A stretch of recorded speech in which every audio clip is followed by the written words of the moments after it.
नमस्कार दोस्तों। अब हम पीटी 365 के राज्य व्यवस्था खंड के दूसरे भाग के बारे में डिस्कशन करने जा रहे हैं, जिसमें हम बात करेंगे संसद, राज्य विधानमंडल, स्थानीय सरकार की कार्य प्रणाली के बारे में। इसमें जो सबसे पहला टॉपिक है राष्ट्रपति के चुनाव से संबंधित है। राष्ट्रपति देश का प्रथम नागरिक भी माना जाता है, इसलिए यह महत्वपूर्ण है और ये संसद का एक ये अभिन्न अंग भी माना जाता है। जैसा कि हम जानते हैं संसद दो अंगों से बना है, एक लोकसभा और दूसरा राज्यसभा। इसके अलावा राष्ट्रपति भी उसमें सम्मिलित है, इसीलिए संसद के 3 अंग माने जाते हैं। अभी 15वें राष्ट्रपति चुनाव का जो है संपन्न हुआ भारत के अंदर, और उसमें जो राष्ट्रपति बनी है वो द्रौपदी मुर्मू बनी है। तो जानते हैं कि राष्ट्रपति का चुनाव भारतीय प्रक्रिया में कैसे होता है। राष्ट्रपति के चुनाव की प्रक्रिया में सम्मिलित है कि एक निर्वाचक मंडल होना चाहिए, और निर्वाचक मंडल में कौन कौन सम्मिलित होंगे। संसद के दोनों सदनों के निर्वाचित सदस्य सम्मिलित होंगे। इसके अलावा राज्य विधानसभाओं के निर्वाचित सदस्य भी सम्मिलित होंगे। दिल्ली और पुडुचेरी विधानसभाओं के निर्वाचित सदस्य भी शामिल होंगे। ये 3 मिलकर के राष्ट्रपति का निर्वाचन करेंगे। यहाँ ध्यान रहे कि संसद के दोनों सदनों के केवल निर्वाचित सदस्य शामिल होंगे, मनोनीत नहीं होंगे। राज्य विधानसभाओं के केवल निर्वाचित सदस्य शामिल होंगे, मनोनीत नहीं होंगे। इस बात को ध्यान में रखना है। लेकिन जब महाभियोग की प्रक्रिया लगेगी राष्ट्रपति के ऊपर, तो उसमें मनोनीत सदस्य भी शामिल हो जाएंगे। इसके संबंध में लक्ष्मीकांत में बहुत अच्छे से डिस्कशन किया गया है, लेकिन उससे पहले हम थोड़ा सा जान लेते हैं कि कौन कौन से अनुच्छेद में राष्ट्रपति के बारे में जिक्र किया गया है, उससे संवैधानिक प्रावधान क्या क्या हैं। पहला है अनुच्छेद 52। अनुच्छेद 52 कहता है कि भारत का एक राष्ट्रपति होगा, और इसके अलावा अनुच्छेद 62 कहता है कि उसके निर्वाचन की सारी प्रक्रिया जो है वह अनुच्छेद 62 के अंतर्गत दी गई है। इसके अलावा 54 भी है, 55 भी है, 56 भी है, 57 भी है, जो उतना महत्व नहीं रखता है। अनुच्छेद 52 और अनुच्छेद 62 ये ज़्यादा महत्व के विषय माने जाते हैं। कैसे चुनाव होता है राष्ट्रपति का? राष्ट्रपति का चुनाव अनुपातिक प्रतिनिधित्व प्रणाली के माध्यम से होता है और एकलीय संक्रमण मत के माध्यम से होता है। एकल संक्रमणीय मत क्या होता है और अनुपातिक प्रतिनिधित्व प्रणाली क्या होती है, इसके बारे में जानते हैं। मान लीजिए कि 4 राष्ट्रपति के लिए उम्मीदवार हैं, A, B, C, D। उसमें से इसके ऊपर वोटिंग होगा। अगर मान के चलिए A को 5 वोट मिले, B को 4 मिले, C को 3 मिले और D को 2 मिले, तो इसके अलावा जो सबसे ज़्यादा वोट जिसको मिला है वो इसमें से विजेता माना जाएगा। इस तरीके से इसको अनुपातिक प्रतिनिधित्व प्रणाली कहते हैं। विजयी उम्मीदवार को वैध मतों का 50% प्लस 1 मतलब कि 51% वोट हासिल करना अनिवार्य है। इसके अलावा जो राष्ट्रपति है उसके ऊपर दल विरोधी कानून लागू नहीं होता है। दल बदल विरोधी कानून जो है भारतीय संविधान के 10वीं अनुसूची में लागू किया गया है। 10वीं अनुसूची भारतीय संविधान का, हालांकि संविधान के अंदर 12 अनुसूचियों का जिक्र किया गया है, जिसमें से 10वीं अनुसूची दल बदल विरोधी कानून से जुड़े हुए हैं। संविधान का अनुच्छेद 324 जो है वह निर्वाचन आयोग को ताकत देता है, चुनाव आयोग को यह ताकत देता है कि वह राष्ट्रपति के पद के लिए चुनाव करवा सकता है। इसके अलावा थोड़ा सा इसके बारे में जान लेते हैं राष्ट्रपति के बारे में। लक्ष्मीकांत का आप इसके लिए अध्याय 17 पढ़ सकते हैं। अध्याय 17 में राष्ट्रपति से संबंधित बहुत अच्छे से लक्ष्मीकांत में समझाया गया। इसको थोड़ा बड़ा कर लेते हैं ताकि समझने में दिक्कत ना हो। देखिए, संविधान का जो भाग 5 है, संविधान का जो भाग 5 है वह राष्ट्रपति से संबंधित है, और अनुच्छेद 52 से 78 राष्ट्रपति से संबंधित सारी प्रक्रियाओं का वर्णन करता है। ये संविधान का प्रावधान अनुच्छेद 52 से 78 राष्ट्रपति से जुड़ा हुआ है, ये ध्यान रखने वाली बात है। निर्वाचन कैसे होता है? प्रत्यक्ष रूप से इसका निर्वाचन नहीं होता है, अप्रत्यक्ष रूप से होता है।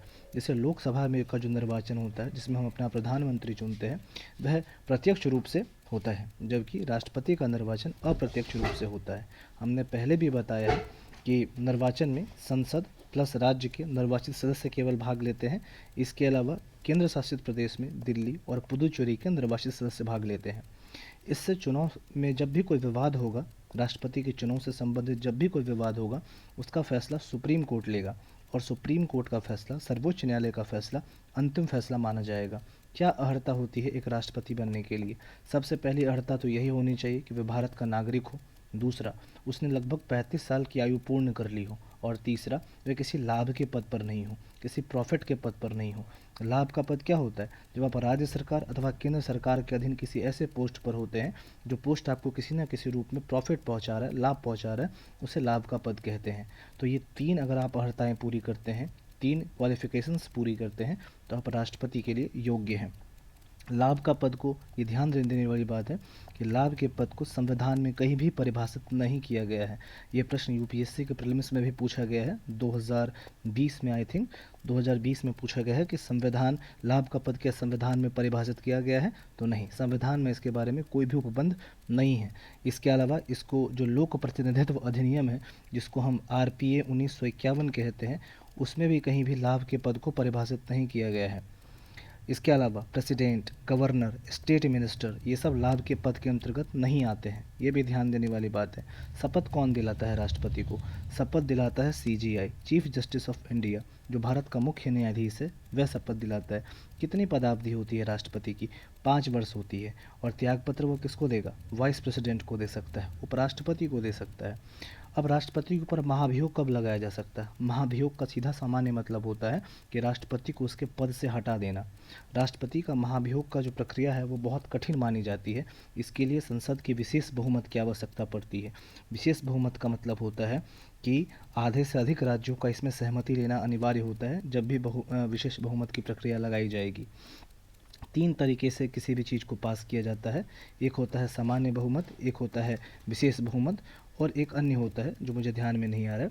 इसके अलावा अगर आप बात करेंगे लगाने से पूर्व कितने दिनों का नोटिस देना पड़ता है, तो 14 दिन का नोटिस देना पड़ता है इसके लिए। इसके अलावा संसद के दोनों सदन इसमें भाग लेते हैं महाभियोग में, निर्वाचित भी, मनोनीत भी। यहाँ पे ध्यान देने योग्य बात है कि जब भी राष्ट्रपति का निर्वाचन होता है उसमें केवल निर्वाचित सदस्य भाग लेते हैं, जबकि महाभियोग, राष्ट्रपति को पद से हटाने की प्रक्रिया में निर्वाचित और मनोनीत दोनों प्रकार के सदस्य भाग लेते हैं। शक्तियाँ क्या क्या है? शक्तियाँ हैं इनके पास, एक तो हो गई आपातकालीन शक्ति, एक है सैनिक शक्ति, एक है कूटनीतिक शक्ति, एक है कार्यकारी शक्ति, एक है विधायी शक्ति, एक है वित्तीय शक्ति, एक है न्यायिक शक्ति। इसको सामान्य भाषा में इसको याद रखने के लिए एक ट्रिक है, आ सेकु कवि विन्या। इस माध्यम से आप इसको याद भी रख सकते हैं कि ये सारी शक्तियाँ जो है वह राष्ट्रपति के पास होती है।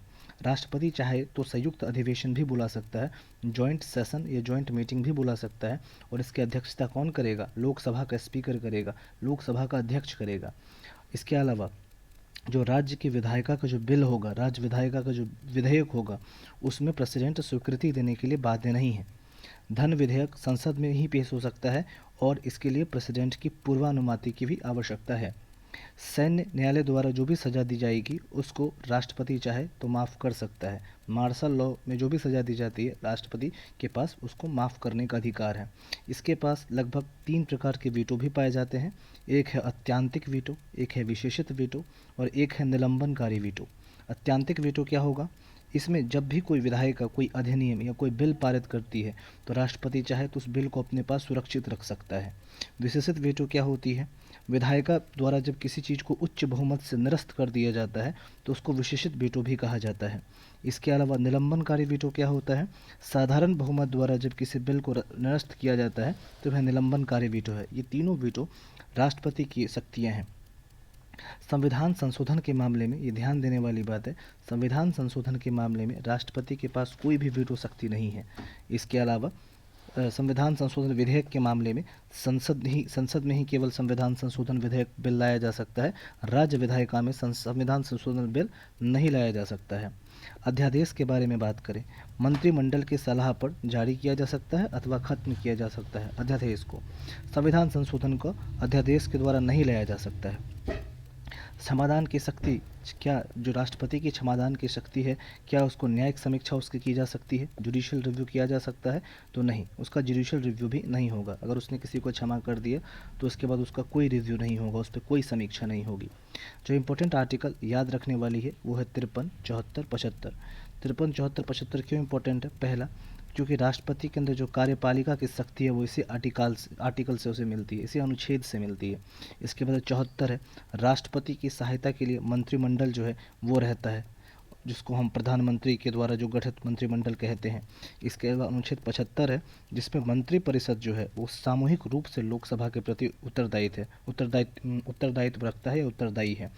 अनुच्छेद 75 में व्यक्तिगत सामूहिक उत्तरदायित्व का भी सिद्धांत है। व्यक्तिगत उत्तरदायित्व का भी सिद्धांत जो है अनुच्छेद 75 के अंदर शामिल किया गया है। आगे बढ़ते हैं, भारत के उपराष्ट्रपति के संबंध में बात कर लें। भारत के उपराष्ट्रपति हाल फिलहाल में 14वें उपराष्ट्रपति जो बने हैं वो जगदीप धनखड़ हैं। अनुच्छेद 63 के अनुसार ये दूसरा सर्वोच्च संवैधानिक पद है जो राष्ट्रपति के बाद होता है।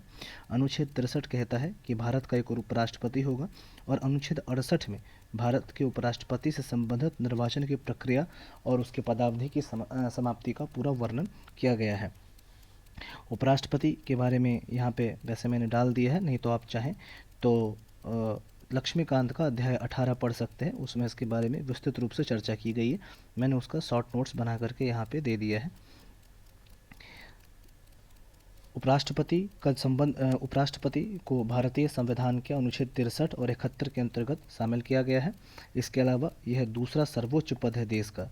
इसके अलावा इसे अप्रत्यक्ष निर्वाचन, जिस प्रकार से राष्ट्रपति का निर्वाचन अप्रत्यक्ष तरीके से होता है, उसी प्रकार उपराष्ट्रपति का निर्वाचन भी अप्रत्यक्ष तरीके से ही होता है। इसका निर्वाचन की प्रक्रिया ही भी राष्ट्रपति के समान ही है, अनुपातिक प्रतिनिधित्व, और इसमें प्रस्तावक जो होंगे 20 अनुमोदक होंगे। इसके प्रस्तावक 20 प्रस्तावक और 20 अनुमोदक होंगे। राष्ट्रपति में 50 प्रस्तावक और 50 अनुमोदकों की आवश्यकता होती है। इसके निर्वाचन में कौन कौन भाग लेंगे? जिस प्रकार राष्ट्रपति के निर्वाचन में केवल संसद के दोनों सदनों के निर्वाचित सदस्य भाग लेते हैं, उसी प्रकार इसके निर्वाचन प्रक्रिया में संसद के दोनों सदनों के निर्वाचित और मनोनीत दोनों सदस्य भाग लेंगे। ध्यान रहे, यह राष्ट्रपति से इसका निर्वाचन प्रक्रिया अलग है। जो राष्ट्रपति के महाभियोग की प्रक्रिया है वह उपराष्ट्रपति के निर्वाचन की प्रक्रिया के अंतर्गत शामिल किया गया है। तो संसद के दोनों सदस्य के निर्वाचित प्लस मनोनीत दोनों सदस्य इसमें भाग लेंगे। राज्य विधायिका के जो निर्वाचित सदस्य है वो इसके अंतर्गत भाग नहीं लेंगे। मुख्य कार्य क्या है उपराष्ट्रपति का? राज्यसभा की अध्यक्षता करना इसका सबसे मुख्य कार्य है। अर्हता क्या है? भारतीय हो, 35 साल पूर्ण कर चुका हो। शपथ कौन दिलवाता है? शपथ दिलवाएगा राष्ट्रपति। राष्ट्रपति को शपथ कौन दिलवाता है? राष्ट्रपति को शपथ दिलवाता है CJI, भारत का मुख्य न्यायाधीश। इसके अलावा अगर हम बात करते हैं अर्हता के बारे में, तो एक चीज़ और ध्यान रखनी चाहिए, इसे राज्यसभा का सदस्य होना चाहिए, और दूसरा इसे कोई भी लाभ के पद पे नहीं होना चाहिए। अब इसके पदावधि की बात करें तो यह 5 वर्ष है, और यह त्यागपत्र अगर चाहे तो प्रेसिडेंट को दे करके अपने पद से विमुख हो सकता है। इतना ही नहीं, यह कितने बार भी निर्वाचित हो सकता है। इसके निर्वाचन की कोई एक सीमा नहीं है संविधान में वर्णित। ये चाहे तो 5 बार, 10 बार, 20 बार, 2 बार, 4 बार, जितनी बार चाहे ये निर्वाचित हो सकता है। संविधान में इसको लेकर के कोई महाभियोग का भी जिक्र नहीं है। महाभियोग का जिक्र केवल राष्ट्रपति को लेकर के है, इसके अलावा किसी को लेकर के जो है महाभियोग का जिक्र नहीं किया गया है संविधान में। संविधान में उपराष्ट्रपति को हटाने का कोई आधार भी वर्णित नहीं किया गया है। अगर इसके चुनाव में किसी भी प्रकार का विवाद होता है तो चुनावी विवाद के लिए SC द्वारा इसकी जांच की जाएगी, सुप्रीम कोर्ट के द्वारा इसकी जांच की जाएगी, और उसका निर्णय ही अंतिम होगा। इसकी जो शक्ति होती है वह लोकसभा की बात ही होती है, और जब राष्ट्रपति ना रहे तो यह राष्ट्रपति के रूप में भी कार्य कर सकता है, लेकिन कब तक? अधिकतम 6 महीने ही कर सकता है। उसके बाद फिर चुनाव होगा राष्ट्रपति का, और जो भी चुनेगा फिर वो राष्ट्रपति बनेगा। तब यह राज्यसभा का सभापति नहीं रहेगा जब यह राष्ट्रपति के पद पर आसीन हो। भारत और अमेरिका के अगर हम उपराष्ट्रपति के बारे में तुलना करें कि भारत का उपराष्ट्रपति और अमेरिका का उपराष्ट्रपति कैसे एक दूसरे से अलग हैं, तो भारत का जो उपराष्ट्रपति होता है वो राष्ट्रपति की शेष अवधि तक पद पर नहीं बना रहता है, जबकि अमेरिका में कोई उपराष्ट्रपति है तो वह राष्ट्रपति की शेष अवधि तक पद पर बना रहता है। मान के चलिए कि डोनाल्ड ट्रंप है और उसने लगभग 2 साल का कार्यकाल पूरा किया और उसके बाद उसकी मृत्यु हो गई, तो बाकी अगर 3 साल का जो कार्यकाल बचा होगा 5 सालों में से, तो वो 3 साल तक अमेरिका का जो उपराष्ट्रपति है वो राष्ट्रपति के रूप में शासन करेगा। लेकिन भारत में अगर कोई राष्ट्रपति की मृत्यु हो गई तो वो अधिकतम 6 महीने की अवधि तक ही भारत का राष्ट्रपति के पद पर रह सकता है। इसके बाद वापस से चुनाव होगा, इसीलिए इसे हिज सुपरफ्लुअस हाइनेस के रूप में भी वर्णित किया जाता है। हम बात करते हैं राष्ट्रपति और राज्यपाल के क्षमादान की शक्ति के बारे में। Pardoning power of president and governor. संविधान के अनुच्छेद 155 और 156 में राज्यपाल की नियुक्ति राष्ट्रपति करता है, ये उसमें वर्णित किया गया है। और राज्यपाल जो है वह राष्ट्रपति के प्रसाद पर्यंत, मतलब उसकी इच्छा पर राज्यपाल जो है पद को धारण करता है। संविधान में ऐसा कोई भी प्रावधान नहीं किया हो गया है कि मतभेद होने पर राज्यपाल और केंद्र सरकार सार्वजनिक रूप से किस तरीके से मतभेद को दूर करेंगे। इस संबंध में कोई भी प्रावधान नहीं किया गया है। अगर हम तुलना करें राष्ट्रपति और राज्यपाल के क्षमादान की शक्ति की तुलना करें तो दो हैं। एक राष्ट्रपति के पास संविधान का अनुच्छेद 72 है और राज्यपाल के पास अनुच्छेद 161 है। संविधान का जो अनुच्छेद 72 है उसमें राष्ट्रपति को कुछ मामलों में क्षमादान का अधिकार प्रदान करता है, जैसे संघीय कानून के खिलाफ अपराध के लिए दिए गए किसी दंड या सजा के मामले में, सैन्य न्यायालय की सजा के मामले में जो सेना के कोर्ट में जब किसी व्यक्ति को सजा दिया जाता है तब, और मृत्यु दंड के मामले में। इन तीनों मामलों में राष्ट्रपति के पास क्षमादान देने का अधिकार है। यह अधिकार राज्यपाल के पास नहीं है। राज्यपाल मार्शल लॉ, कोर्ट मार्शल यानी कि सैन्य न्यायालयों में दी गई सजाओं को नहीं माफ़ कर सकता है। इसके अलावा वो मृत्युदंड को भी माफ़ नहीं कर सकता है। राज्यपाल के पास केवल 3 चीज़ का अधिकार है: निलंबन, परिहार या लघुकरण। वो किसी मृत्युदंड को कुछ समय के लिए रोक सकता है या उसकी सजाओं को कुछ कम कर सकता है, पर वो क्षमा नहीं कर सकता। राष्ट्रपति की क्षमादान की शक्ति 5 शक्तियाँ मानी गई। एक क्षमा का मतलब अपराधी को पूरी तरीके से दोष मुक्त कर दिया गया, उसको आज़ाद कर दिया गया। लघुकरण मतलब कम्यूटेशन, इसमें क्या होता है कि जो कठोर सज़ा होती है उसको हल्की सज़ा में बदल दिया जाता है, सज़ा की प्रकृति को कम कर दिया जाता है। मान लीजिए कि किसी को मृत्युदंड है तो उसको आजीवन कारावास दे दिया जाएगा। परिहार का मतलब होता है रेमिशन, इसमें सज़ा की अवधि को कम कर दिया जाता है, सज़ा की प्रकृति में बदलाव किए बिना। विराम का मतलब होता है मूल सज़ा के बदले कम सज़ा दी जाती है। मान के चलिए किसी को आजीवन कारावास देना था लेकिन चलो उसको 5 साल के बाद ही छोड़ने का आदेश दे दिया गया, तो मूल सज़ा के बदले कम सज़ा दी गई। प्रबलंबन, रिप्राइव, किसी भी सज़ा को अस्थायी अवधि के लिए टाल दिया जाता है, विशेषकर मृत्युदंड। मतलब मान के चले कि 15 अगस्त को उसको मृत्युदंड देना था तो उसको अस्थायी अवधि के लिए टाल दिया गया, वेट करेंगे कब जब डेट आएगा फिर तो उसको मृत्युदंड दिया जाएगा। राज्यपाल के पास इस तरह की कोई भी शक्ति नहीं है मृत्युदंड को माफ़ करने की। उसके पास 3 प्रकार की शक्ति ही है: प्रलंबन, विराम या परिहार अथवा निलंबन। कुछ मामलों में लघुकरण की शक्ति भी है। हम बात करते हैं अब लोकपाल और लोकायुक्त के बारे में। इसका आप लक्ष्मीकांत के अध्याय 59 का चैप्टर भी इसके लिए पढ़ सकते हैं बेहतर समझ के लिए। केरल के विधानसभा ने अभी केरल लोकायुक्त संशोधन विधेयक 2022 को पारित किया गया है। बताते चले कि लोकपाल लोकायुक्त पद की रचना LM सिंघवी के सिफारिश के आधार पर की गई थी। इस शब्द का पहली बार प्रयोग 1966 में प्रशासनिक सुधार आयोग की एक रिपोर्ट में किया गया था। इसकी विशेषताओं के बारे में बात करें, इसकी संरचना के बारे में सबसे पहले बात कर लेते हैं। लोकपाल लोकायुक्त अधिनियम 2013 की संरचना के बारे में, तो इसमें एक अध्यक्ष और अधिकतम 8 सदस्य शामिल होंगे मिला करके, तो 1+7 इस तरीके से, जिसमें से 50% न्यायिक सदस्य होंगे, जुडिशरी से जुड़े होंगे, 50% अनुसूचित जाति या अनुसूचित जनजाति या अन्य पिछड़ा वर्ग या अल्पसंख्यक एवं महिलाओं में से होंगे। SC/ST हो सकता है या OBC का हो सकता है या कोई माइनॉरिटीज़ से हो सकता है या वुमेन हो सकती है। 50% जो होगा। इसके कार्यकाल के बारे में बात करें तो एक लोकपाल या लोकायुक्त जो है वह 5 वर्ष की अवधि तक रह सकता है अपने पद पर, और 70 वर्ष की आयु तक वो रिटायरमेंट नहीं लेगा। 70 साल तक वो अपने पद पर बना रह सकता है। इसकी चयन कौन करता है? इसका चयन प्रेसिडेंट करता है, राष्ट्रपति नियुक्त करता है, लेकिन उसमें कुछ लोग शामिल होते हैं, जैसे प्रधानमंत्री होते हैं अध्यक्ष के रूप में, लोकसभा अध्यक्ष होते हैं, विपक्ष का नेता होता है, भारत का मुख्य न्यायाधीश होता है, कुछ प्रतिष्ठित न्यायविद भी शामिल होते हैं, और इन सब की सिफारिश के आधार पर फिर राष्ट्रपति लोकपाल को नियुक्त करता है या लोकायुक्त को नियुक्त करता है। इसको पद से कौन हटाएगा? इसको पद से हटाएगा प्रेसिडेंट ही, ठीक है। लेकिन इसको हटाने के लिए कम से कम 100 सांसदों का एक याचिका पर हस्ताक्षर होना चाहिए, तभी इसको हटाया जा सकता है। इसका क्षेत्राधिकार कहाँ तक है? यह प्रधानमंत्री, मंत्री, सांसद, group A, B, C, D अधिकारी तथा केंद्र सरकार के अधिकारियों तक विस्तृत है। मतलब सबकी ये जांच कर सकता है भ्रष्टाचार की, क्योंकि उसने भ्रष्टाचार कितना किया है। लोकपाल लोकायुक्त मूल रूप से भ्रष्टाचार की जांच करने के लिए ही बनाया गया है। कोई भी संस्था या ट्रस्ट या निकाय जो 10 लाख रुपये से अधिक का विदेशी योगदान प्राप्त करता है तो उसकी भी जांच कर सकता है। अब बात करते हैं संसदीय समिति के बारे में, पार्लियामेंट्री कमिटीज़ के बारे में। वैसे तो लक्ष्मीकांत के अध्याय 23 में इसके बारे में बहुत विस्तार से वर्णन किया गया है, पर यहाँ पे हम शॉर्ट में डिस्कशन कर लेंगे। संसदीय समितियों के बारे में जानते हैं। संसद के सदस्यों से बनी एक ऐसी समिति है जिसे सदन द्वारा नियुक्त या निर्वाचित या अध्यक्ष या सभापति के द्वारा इसको नामित किया जाता है। इसकी उत्पत्ति ब्रिटिश संसद से मानी जाती है। संसद संसदीय समितियों की सिफारिश मानने के लिए बाध्य नहीं है, मतलब इसकी जो प्रकृति है वह केवल सलाहकारी है, यह संसद को केवल सलाह दे सकती है। संविधान में इन समितियों का उल्लेख अलग अलग स्थान पर किया गया है, हालांकि इनकी संरचना के बारे में, इसके कार्यकाल के बारे में कोई विशेष प्रावधान नहीं किए गए हैं। संसदीय समितियां कितने प्रकार की होती है ये समझ लें। संसदीय समितियां दो प्रकार की होती है, एक अस्थायी होती है, एक तदर्थ होती है।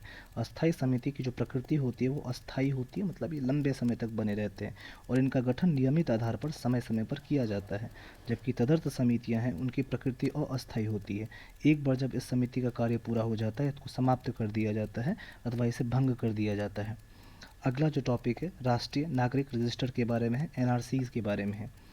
क्यों एनआरसी क्यों मुद्दे में है? असम में एनआरसी अपडेशन परियोजना के लिए लॉजिस्टिक्स संबंधी व्यवस्थाओं के अनुपालन ऑडिट पर रिपोर्ट जारी की गई है और इसमें असम में एनआरसी को अपडेट करने में डेटा से छेड़छाड़ से जुड़े जोखिम के बारे में भी बताया गया है। एनआरसी क्या है? ये भारत के वैध नागरिकों का एक आधिकारिक रिकॉर्ड माना जाता है। जो पूर्वी पाकिस्तान से जो प्रवासी हमारे देश में आए थे ये उसकी पहचान करता है। वर्तमान में असम एनआरसी तैयार करने वाला एकमात्र राज्य बना है और पहली बार 1951 में तैयार किया गया था एनआरसी असम में, और इसको असम एकॉर्ड के नाम से भी जाना जाता है। असम एनआरसी की उत्पत्ति 1985 के असम समझौते, जिसको इंग्लिश में असम एकॉर्ड भी कहते हैं, उसके रूप में हुई थी। एनआरसी में किसी व्यक्ति का अगर नाम शामिल नहीं होता है इसका मतलब ये नहीं है कि उसे विदेशी घोषित किया जाएगा। उसके पास विदेशी विषयक अधिकरण के समक्ष अपना पक्ष रखने का विकल्प भी मौजूद है। इसके अलावा बात करते हैं प्रत्यायोजित विधान के बारे में, डेलीगेटेड लेजिस्लेशन के बारे में। क्या है डेलीगेटेड लेजिस्लेशन? सीधा सिंपल समझ लीजिए कि भारतीय संविधान में कानून बनाने की शक्ति विधायिका को दी गई है, लेजिस्लेचर को दी गई है, लेकिन जब कोई कानून कार्यपालिका बनाने लगती है तो उसे हम प्रत्यायोजित विधान कहते हैं। सुप्रीम कोर्ट के निर्णय के अनुसार प्रत्यायोजित विधान को मूल कानून के दायरे से बाहर नहीं जाना चाहिए। मूल कानून बनाने का अधिकार तो विधायिका के पास है, इसीलिए कार्यपालिका को कभी भी मूल कानूनों का उल्लंघन करके कोई भी ऐसा नियम अथवा कानून नहीं बनाना चाहिए। ठीक है, यदि ऐसा होता है तो उसे प्रभावी नहीं होने दिया जाएगा। ठीक है, मूल संसदीय कानून जो प्रत्यायोजित विधान है वो केवल मूल संसदीय कानून की जगह लेने वाला नहीं होना चाहिए, बल्कि उनका पूरक होना चाहिए, उनका कॉम्प्लीमेंट्री होना चाहिए। क्या प्रत्यायोजित विधान? मैंने आपको पहले भी बताया है कि जब यह एक प्रक्रिया है जिसमें कार्यपालिका कानून बनाती है विधायिका के स्थान पर। ठीक है, उसी को प्रत्यायोजित विधान या डेलीगेटेड लेजिस्लेशन कहते हैं। भारत के संविधान के अनुसार कानून बनाने की शक्ति विधायिका को दी गई है, जबकि कार्यपालिका के पास कानून को लागू करने की शक्ति है। जैसे मान लीजिए कि पीएम साहब कोई कानून बना रहे हैं और सचिव साहब जो हैं, ये जो एसपी या डीएम साहब है, वो उस कानून को लागू करवा रहे हैं, क्योंकि ये कार्यपालिका के हिस्से हैं, एग्जीक्यूटिव बॉडी है ये, और ये जो पीएम साहब है ये लेजिस्लेटिव बॉडी है। इस तरह से समझ लीजिए। क्यों प्रत्यायोजित विधान बनाने की आवश्यकता पड़ती है? क्या संसद इसके लिए सक्षम नहीं है? क्योंकि ऐसा इसलिए होता है क्योंकि संसद पर कार्य का बहुत दबाव रहता है और संसद पर कार्य को दबाव को कम करने के लिए कभी कभी कार्यपालिका जो है वह कानून बनाती है। इसके अलावा संसद इतने ज़्यादा मुद्दों में अथवा मामलों में फंसी होती है कि उसको बार बार नए अधिनियम पारित करने पड़ते हैं। कार्यपालिका के पास कानून बनाने की शक्ति से सरकार को नए अधिनियम पारित करने की आवश्यकता नहीं पड़ती है और वह सरकार को कानून बनाने के लिए सक्षम बनाता है, ताकि नए अधिनियम के बारे में सरकार ज़्यादा सोच सके और नए अधिनियम पर विचार करके नए कानूनों की रचना कर सके। अंतिम जो है वह पंचायत उपबंध अनुसूचित क्षेत्रों पर विस्तार अधिनियम 1996, इसको शॉर्ट में पेसा 1996 भी कहा जाता है। इसको अभी छत्तीसगढ़ में लागू किया गया है और छत्तीसगढ़ में लागू करने वाला जो पेसा है यह 7वां राज्य बन गया है। इससे पहले पेसा अधिनियम को आंध्र प्रदेश में, गुजरात में, हिमाचल प्रदेश, महाराष्ट्र, राजस्थान और तेलंगाना में लागू किया जा चुका है। पेसा अधिनियम 1996 के बारे में जानते हैं। इसे दिलीप सिंह भुड़िया समिति के सिफारिशों के आधार पर लागू किया गया था। किसके आधार पर? दिलीप सिंह भुड़िया समिति। उद्देश्य क्या है इसका? उद्देश्य है जनजातियों का सशक्तिकरण और उन्हें मुख्य धारा में लाना। पंचायती राज मंत्रालय जो है इसका नोडल मंत्रालय है, मुख्य मंत्रालय है। यह अधिनियम संविधान के भाग 9 के प्रावधानों के अनुच्छेद 244 के अंतर्गत आने वाले 10 राज्यों के अनुसूचित क्षेत्रों में लागू करता है। भाग 9 जो है वो पंचायत से संबंधित है, ये बात ध्यान रखने वाली बात है। पेसा अधिनियम 1996 की जो विशेषताएं हैं वो क्या विशेषताएं हैं? पहला तो यही है कि जनजातीय समुदाय के जो प्रथागत कानून है उसका पारंपरिक रूप से प्रबंधन करेगी। ये पेशा अधिनियम। दूसरा, प्रत्येक गांव में एक ग्राम सभा होगी, और इस ग्राम सभा का काम क्या होगा? इस ग्राम सभा का काम होगा, इसकी भूमिका, इसकी दायित्व होगी कि गांव के विकास संबंधी जितने भी कार्य हैं, लाभार्थियों की पहचान करने का काम, लोगों की परंपरा, रीति रिवाज, उनकी सांस्कृतिक पहचान की रक्षा करने का काम, ये सभी कार्य जो है वह ग्राम सभा करेगी। अन्य महत्वपूर्ण सुर्खियों के बारे में जानते हैं। अदर इम्पोर्टेंट न्यूज, लाभ का पद, हमने ऊपर भी इसके बारे में डिस्कशन कर लिया है, ये थोड़ा और विस्तार से कर लेते हैं। लाभ के पद की व्याख्या मैंने आपको बताया, राज्य सरकार या केंद्र सरकार के अधीन किसी भी लाभ के पद पर नहीं होना चाहिए, उसको कोई वित्तीय लाभ न मिलता हो, उससे कोई फायदा न मिलता हो। लोक प्रतिनिधित्व और संविधान में लोक प्रतिनिधित्व अधिनियम 1951 और संविधान में इसको परिभाषित नहीं किया गया है, हमने उपरोक्त डिस्कशन में भी इस बात को बताया था। अनुच्छेद 102 खंड 1 और अनुच्छेद 191 उपखंड 1 के तहत एक सांसद या विधायक को केंद्र सरकार या राज्य सरकार के अधीन लाभ का कोई भी पद धारण करने से रोका जाता है। लाभ के पद के संबंध में अयोग्यता का निर्धारण राष्ट्रपति और राज्यपाल करेगा। एमपी लेड्स योजना, इसके बारे में भी यूपीएससी वैसे प्रश्न बना चुकी है, इसके बारे में थोड़ा जान लेते हैं। इसको 1993 में शुरू किया गया था। इसके तहत प्रत्येक सांसद को, प्रत्येक एमपी को 5 करोड़ रुपए प्रति वर्ष की दर से 2.5 करोड़ मतलब 2.5 करोड़ रुपए की 2 किस्तों में फंड जारी किया जाता है।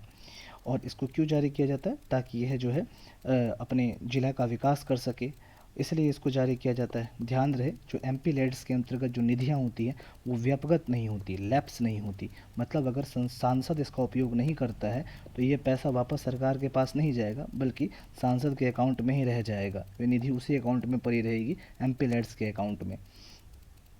इसके अलावा अगर हम बात करें इसका इम्प्लीमेंटेशन कौन करेगा, इसका कार्यान्वयन कौन करेगा, तो इसके नीति निर्माण के लिए मुफ्त जिम्मेदार है सांख्यिकी एवं कार्यक्रम कार्यान्वयन मंत्रालय जो है इसके लिए जिम्मेदार है। नेशनल ई विधान एप्लीकेशन नेवा, नेवा क्या है? जितने भी विधायी निकाय हैं उससे संबंधित सभी कार्यों और डेटा को ऑनलाइन उपलब्ध कराया जाएगा इसके माध्यम से। संसदीय कार्य मंत्रालय इसका नोडल मंत्रालय है। नोडल मंत्रालय मतलब मुख्य मंत्रालय जो इसको एग्जीक्यूट करवाता है। क्यों? इसका उद्देश्य क्या है? इसका उद्देश्य देश के सभी विधायिका को एक मंच पर लाना, ताकि एक विशाल डेटा का निर्माण किया जा सके और हम लोग कागज़ के उपयोग से फिर मुक्त हो जाएंगे। सब कुछ इंटरनेट पे उपलब्ध होगा, जो भी हमें अपने लेजिस्लेशन से संबंधित चीज़ों को देखना है हम इस नेवा के एप्लीकेशन पे जाके देख पाएंगे। इसके अलावा जिलों के निर्माण और उत्साधन के बारे में है, क्रिएशन एबोलिशन ऑफ डिस्ट्रिक्ट। पश्चिम बंगाल में भी 7 नए जिले बनाए गए हैं। जिलों के निर्माण और विघटन कैसे किया जाता है? देखिए, संपूर्ण शक्ति जिलों के निर्माण में राज्य सरकार में निहित होती है। इसके अलावा इस मामले में केंद्र सरकार की कोई भूमिका नहीं होती है। जब राज्य की बात आएगी तब केंद्र सरकार आ जाएगा। संविधान का अनुच्छेद 3 जो है वह केंद्र सरकार को ये ताकत देता है कि वो किसी नए राज्य का निर्माण कर सकती है, किसी नए राज्य का विघटन कर सकती है, किसी अन्य राज्य से किसी राज्य को मिला सकती है। ये अनुच्छेद 3 के अंतर्गत केंद्र सरकार को अधिकार है, संसद को अधिकार है, लेकिन जिलों के मामले में यह अधिकार केवल राज्य सरकार में निहित है, केंद्र के अंतर्गत निहित इसे नहीं किया गया है। लेकिन किसी ज़िले में अगर रेलवे स्टेशन का नाम परिवर्तित करना हो या किसी ज़िले का नाम परिवर्तन करना हो तो केंद्र सरकार से अनुमति जो है वह आवश्यक है। Power of speaker of legislative assembly, ये इतनी ज़रूरत नहीं, छोड़ते हैं इसको। राज्यसभा पर संसदीय समिति, committee of parliament of official language, इसका गठन 1976 में राजभाषा अधिनियम 1963 के तहत किया गया था। इसका गठन गृह मंत्रालय करता है और चूंकि इसका गठन गृह मंत्रालय करता है इसीलिए इसकी अध्यक्षता गृह मंत्री करेंगे। आप बताइए कि गृह मंत्री हमारे देश के कौन है, आप बताइए। समिति राष्ट्रपति के समक्ष अपनी रिपोर्ट प्रस्तुत करती है, यह समिति है राष्ट्रपति के, और इसके काम क्या होते हैं? इसका काम होते हैं कि जो आधिकारिक भाषा के रूप में हिंदी के उपयोग को किस तरह से बढ़ाया जाए आधिकारिक संचार के रूप में। अगर पूर्वोत्तर परिषद की बात करते हैं, नॉर्थ ईस्ट काउंसिल की बात करते हैं, नया शीर्षक है पूर्वोत्तर परिषद। ये महत्वपूर्ण नहीं है कि न्यूज में क्यों है, ये क्या है पूर्वोत्तर परिषद, ये ज़्यादा महत्वपूर्ण है। पूर्वोत्तर परिषद की स्थापना संसद के द्वारा की गई थी और पूर्वोत्तर परिषद अधिनियम 1971 के द्वारा की गई थी। नियंत्रक निकाय कौन है? पूर्वोत्तर क्षेत्रीय विकास मंत्रालय के प्रशासनिक नियंत्रण के अंतर्गत यह काम करती है। इसकी संरचना केंद्रीय गृह मंत्री इसके पदेन अध्यक्ष होते हैं, मुख्य अध्यक्ष होते हैं। 8 राज्य जो है पूर्वोत्तर परिषद के अंतर्गत शामिल है, नॉर्थ ईस्टर्न काउंसिल के अंतर्गत शामिल है। वे कौन कौन से हैं? अरुणाचल प्रदेश, असम, मणिपुर, मेघालय, मिजोरम, नागालैंड, सिक्किम, त्रिपुरा। ये 8 राज्य एनईसी के अंतर्गत सम्मिलित है। इसका कार्य क्या है? इसका कार्य है जो पूर्वोत्तर राज्य है उनके बीच सहयोग और समन्वय को बढ़ावा देना। इसके अलावा जो भी अंतर्राज्यीय विवाद है, इन राज्यों के बीच जो विवाद होते हैं, इनके समाधान के लिए भी एक मंच प्रदान करना। एक अंतिम रह गया है, वह है क्षेत्रीय परिषद, जोनल काउंसिल। क्या है ये? इसकी स्थापना संसद के द्वारा राज्य पुनर्गठन अधिनियम 1956 के द्वारा की गई थी। इसकी संरचना क्या है? इसके अध्यक्ष होते हैं गृह मंत्री। जिस प्रकार से एनईसी के अध्यक्ष गृह मंत्री, वैसे इसके भी अध्यक्ष गृह मंत्री ही होते हैं। ये इसके अलावा इसका कार्य क्या होता है? इसका कार्य है आर्थिक और सामाजिक हित को बढ़ावा देना। अगर किसी प्रकार का सीमा विवाद है किसी क्षेत्र के बीच में, या जो भाषाई अल्पसंख्यक है उससे संबंधित कोई भी मामला हो तो उसको देखना। इसके अलावा राज्य के पुनर्गठन से संबंधित किसी भी प्रकार के विवाद को देखना। ये सब जो है वह क्षेत्रीय परिषद का कार्य है। तो मिलते हैं अगले वीडियो में, तब तक के लिए नमस्कार।